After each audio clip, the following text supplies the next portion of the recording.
معاشرے میں دو طرح کے لوگ ہوتے ہیں، ایک وہ جو مجبور ہے، بھوکوں سے ہے، فاقوں سے ہے، پریشانیوں سے ہے، اذیتوں میں مبتلا ہے، تو قرآن نے ان کو کہا کہ کوئی بات نہیں، زندگی مشکل، تکلیف، اذیت سے گزارو، صبر کرو گے تو اجر ملے گا۔ اور جس کے پاس دولت ہے، جس کے پاس ثروت ہے، اختیار ہے، منصب ہے، عہدہ ہے، اس کو کہا تو گھر کمرے میں بند ہو کے نہ رہ، جا کے معاشرے میں ڈھونڈ کے غریبوں کی مدد کر۔ جس کے پاس ہے اس کو رحم کا درس دیا، جس کے پاس نہیں ہے اس کو صبر کا درس دیا۔ اب مجھے بتاؤ، معاشرہ اگر ایسا ہو جائے گا، جس کو مشکل ہے، تکلیف ہے، وہ اپنی سفید پوشی کا بھرم نہ ٹوٹنے دے، وہ کہے کہ میں اپنی سفید پوشی کو داغ نہیں لگنے دوں گا، جیسے جیسے گزارا کر لوں گا۔ اور جس کو اللہ نے ثروت سے نوازا ہے، وہ کہے کہ میں اپنے ماتحت اور اپنے دوستوں، اپنے ہمسایوں، اپنے عزیزوں، رشتہ داروں، اپنے اطراف میں بسنے والوں لوگوں کی ضرورت کو پورا کروں۔ تو مجھے بتائیے کہ کوئی معاشرے کے اندر پریشانی رہ سکتی ہے؟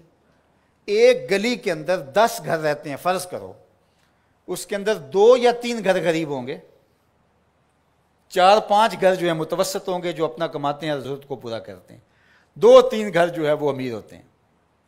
ایک گلی کے اندر 2 گھر امیر، 2 گھر غریب، 6 گھر متوسط۔ متوسط بھی اگر کریں تو اچھی بات ہے، اور اگر وہ گلی میں 2 غریب آدمی جو ہیں ان کی مدد 2 امیر کر دیں، ان کو اپنی فیملی کا حصہ مان لیں، تو اس گلی کے مسائل ختم ہو گئے کہ نہیں ہوئے؟ ان کی بیٹیوں کے رشتے قبول کر لیں، مسائل ختم ہوئے کہ نہ ہوئے؟ اس طرح گلی گلی، بستی بستی، صبر کرنے والے صبر کر کے دکھائیں۔ سید علی المرتضیٰ رضی اللہ تعالیٰ عنہ سے روایت ہے، آقا کریم نے فرمایا جو اللہ کے دیے گئے تھوڑے رزق پہ راضی ہو گیا، اللہ قیامت کے دن اس کے تھوڑے عملوں پہ راضی ہو جائے گا۔ اس کے لیے کتنی موج ہے۔ دنیا میں تو تکلیفیں صحیح، دنیا میں تو اذیتیں صحیح، لیکن آخرت میں اس کا صلہ کتنا ہے؟ جو دنیا میں اللہ کے دیے تھوڑے رزق پہ راضی ہو گیا، جس سال میں بھی تھا کہ اللہ میں واہ واہ خوش ہوں تیرے پہ، تو نے مجھے صحیح رکھا ہے، اتنا بھی بڑا کرم ہے کہ تو نے مجھے عطا کیا ہے، سانسیں تو چل رہی ہیں نا، مالک تیرا شکر ہے۔ جو اللہ کے دیے گئے تھوڑے رزق پہ راضی ہو گیا، اللہ قیامت کے دن اس کے تھوڑے عملوں پہ راضی ہو جائے گا۔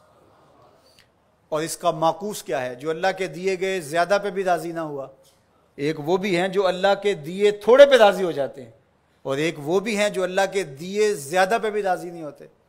بعض وقت کسی غریب سے پوچھتے ہیں سناؤ کیسے حال ہے، تو وہ کہتے ہیں اللہ کا شکر ہے۔ اور بعض اوقات کسی فیکٹری کے مالک سے پوچھتے ہیں کیا حال ہے، وہ کہتا ہے چل ہی رہا ہے، آپ کو پتہ ہے آج کل گزر ہو ہی رہی ہے، اس کی گزر ہو رہی ہے۔ جس کے کروڑوں روپے بینک میں پڑے ہوئے ہیں، وہ چہرے کے اوپر کئی طرح کی لکیریں لا کر کے کہتا ہے بس گزر ہو ہی رہی ہے۔ کتنے لوگوں سے بہتر ہیں آپ جو نان شبینہ کو بھی ترستے ہیں۔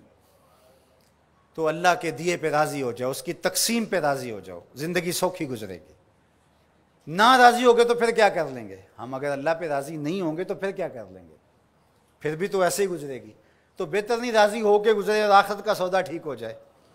تو ان کو کہا جو پھنسے ہیں، جن کی گردنیں پھنسی ہوئی ہیں، تم ہر حال میں اللہ کا شکر ادا کرو۔ اور دوسروں کو کہا کہ یہ تمہاری بھول ہے کہ ہم دیں گے تو اتنا کم ہو جائے گا۔ میرے حضور نے 3 قسمیں کر کے کہا ما نقصا مالو عبد من صدقہ، 3 چیزوں پہ قسم کی، ان میں سے ایک چیز یہ تھی، فرمایا میں محمد صلی اللہ علیہ وآلہ وسلم اللہ کی قسم اٹھا کے کہتا ہوں کہ صدقے سے مال کم نہیں ہوتا۔ صدقے سے مال کم، صدقے سے مال کم ہوتا تو حضرت ابو بکر صدیق اس دنیا کے سب سے غریب شخص ہوتے، جنہوں نے سارا مال دے دیا۔